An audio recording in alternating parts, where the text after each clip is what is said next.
Hello IGNOU students, welcome back to my channel mastering education today. आज की video में हम लोग BPSE 143 that is state politics in India के इंपॉर्टेंट क्वेश्चंस देखने वाले हैं। अभी के लिए मैं आपको बता दूं, ये वाला सब्जेक्ट काफी लोगों के पास हिंदी में भी होता है।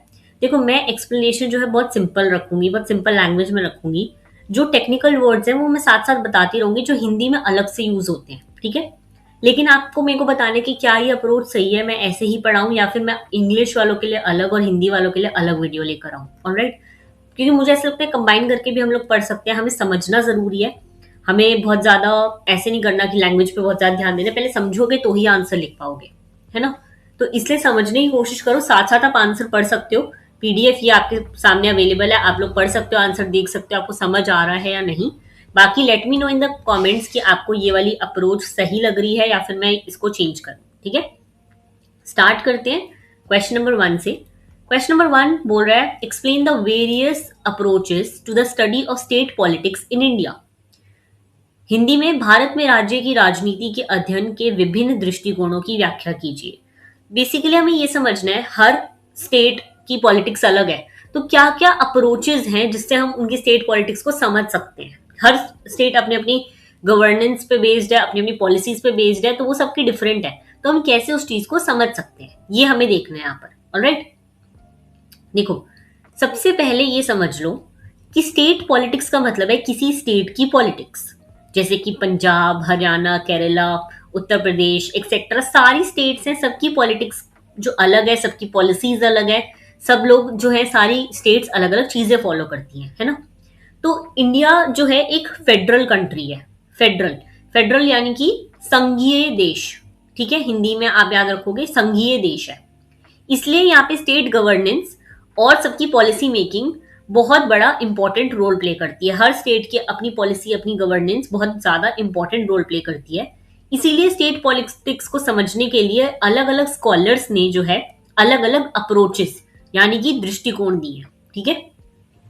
एग्जाम में आपको इन अप्रोचेस को सिंपल लैंग्वेज में एक्सप्लेन करना होता है। आप खुद समझोगे तो ही आंसर लिख पाओगे। सबसे पहले इंट्रोडक्शन लिखना किसी भी आंसर के लिए बहुत जरूरी है, तो इंट्रोडक्शन जरूर लिखना पेपर में। इंट्रोडक्शन में आप लिख सकते हो कि state politics Indian political system का बहुत इंपॉर्टेंट पार्ट है, ठीक है। जैसे कि राज्य राजनीति भारतीय राजनीतिक व्यवस्था का एक बहुत महत्वपूर्ण अंग है। हिंदी में मैंने सामने लिखी हुई है चीजें, आप पढ़ सकते हो साथ साथ। डिफरेंट जो अप्रोचेस हैं हमें ये समझने में हेल्प करते हैं कि स्टेट लेवल पर पॉलिटिक्स किन फैक्टर्स की वजह से इन्फ्लुएंस होती है। यानी कि क्या ऐसी चीजें हैं जिनकी वजह से जो भी गवर्नमेंट डिसीजन लेती है वो किस चीजों पे बेस्ड होते हैं, है ना। तो अब एक एक करके हम अप्रोच देखेंगे। सबसे पहले आ जाती है आपकी इंस्टीट्यूशनल अप्रोच, यानी कि संस्थागत दृष्टिकोण। ऑलराइट, देखो, ये अप्रोच पॉलिटिकल इंस्टीट्यूशन पर फोकस करती है। इसमें जो है हम बेसिकली अलग अलग इंस्टीट्यूशन समझते हैं, ठीक है। अलग अलग व्यवस्थाओं, अलग अलग संस्थाओं के बारे में पढ़ते हैं। जैसे कि गवर्नर बहुत इंपॉर्टेंट होता है इसमें, जिसको हम राज्यपाल कहते हैं।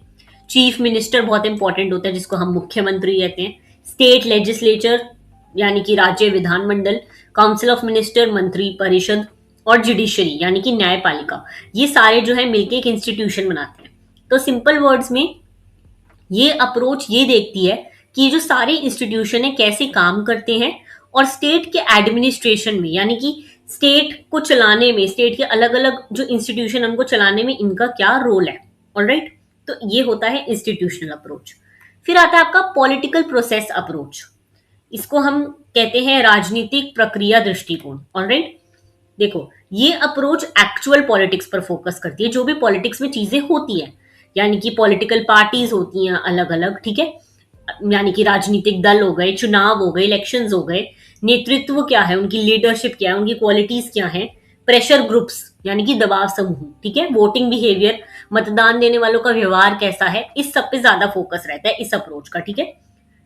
ये अप्रोच समझती है कि पॉलिटिकल पावर कैसे हासिल की जाती है और कैसे मेंटेन की जाती है। ऑलराइट, ये होती है आपकी पॉलिटिकल प्रोसेस अप्रोच। फिर आती है सोशियोलॉजिकल अप्रोच, जिसे हम कहते हैं समाज शास्त्रीय दृष्टिकोण, ठीक है।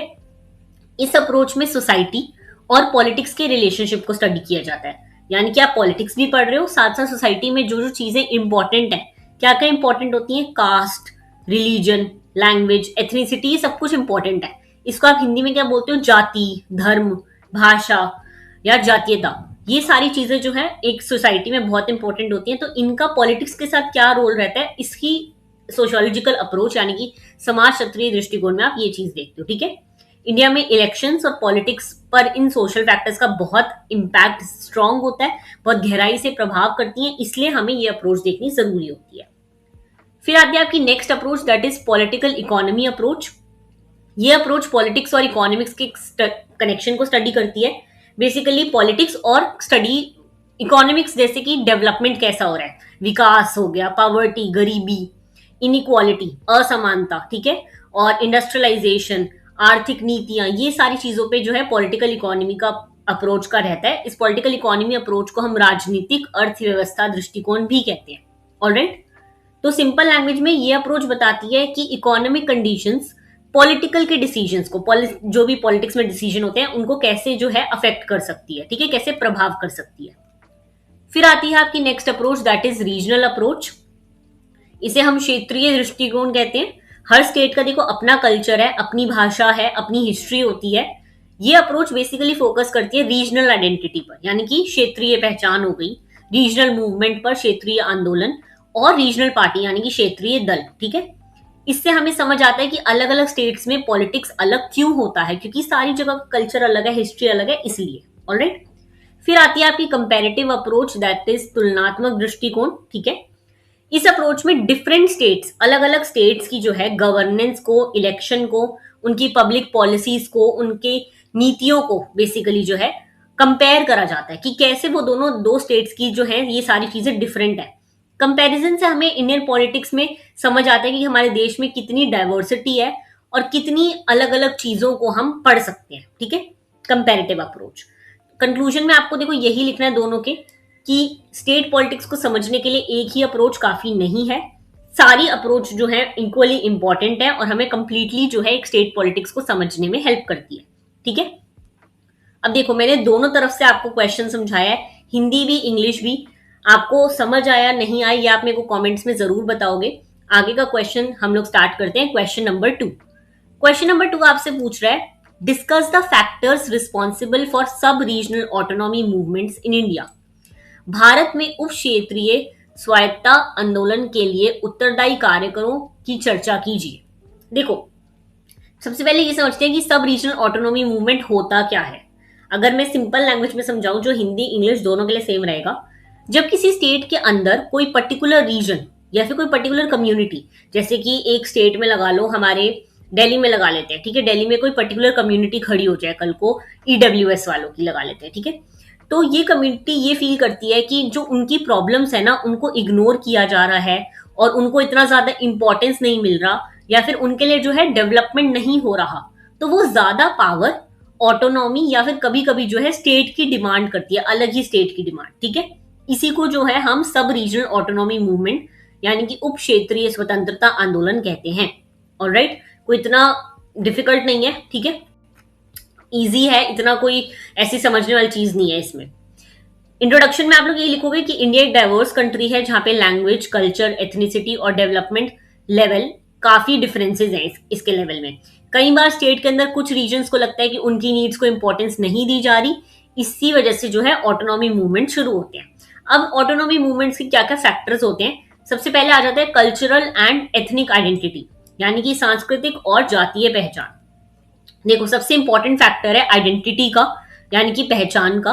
कई कम्युनिटीज को लगता है कि उनकी जो लैंग्वेज है, भाषा है, उनकी जो ट्रेडिशन है, सांस्कृतिक विशेषता है उनकी, उस चीजों पे ध्यान नहीं दिया जा रहा या फिर उनको उतनी इंपॉर्टेंस नहीं मिल रही है, तो वो एक अलग यूनिक आइडेंटिटी अपनी प्रोटेक्ट करने के लिए अलग डिमांड करते हैं, ऑटोनॉमी का डिमांड करते हैं, यानी कि अलग से स्टेट का डिमांड कर सकते हैं, अलग से कोई रूल का या फिर किसी पॉलिसी का डिमांड कर सकते हैं। ठीक है, फिर आता है second factor, that is economic backwardness and regional imbalance, यानी कि आर्थिक पिछड़ापन और क्षेत्रीय असंतुलन। ठीक है, कई रीजन्स जो है इकोनॉमिकली डेवलप नहीं होते, वहां के लोगों को लगता है कि गवर्नमेंट फंड जो है और डेवलपमेंट जो प्रोजेक्ट्स हैं उनके, वो डेवलप्ड एरिया में जा रहे हैं, यानी कि यहां नहीं आ रहे, इस स्टेट में नहीं आ रहे और स्टेट तक जा रहे हैं, तो इसी फीलिंग की वजह से ऑटोनॉमी की डिमांड बढ़ने लगती है। ठीक है, फिर आता है आपका पॉलिटिकल मार्जिनलाइजेशन। देखो राजनीतिक उपेक्षा कहते हैं इसे।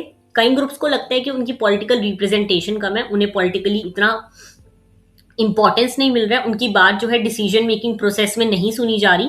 तो जब लोग खुद को पॉलिटिकली इग्नोर्ड फील करते हैं तब ऑटोनॉमी मूवमेंट को सपोर्ट मिलता है। ठीक है, फिर आता है एडमिनिस्ट्रेटिव निग्लेक्ट हो गया।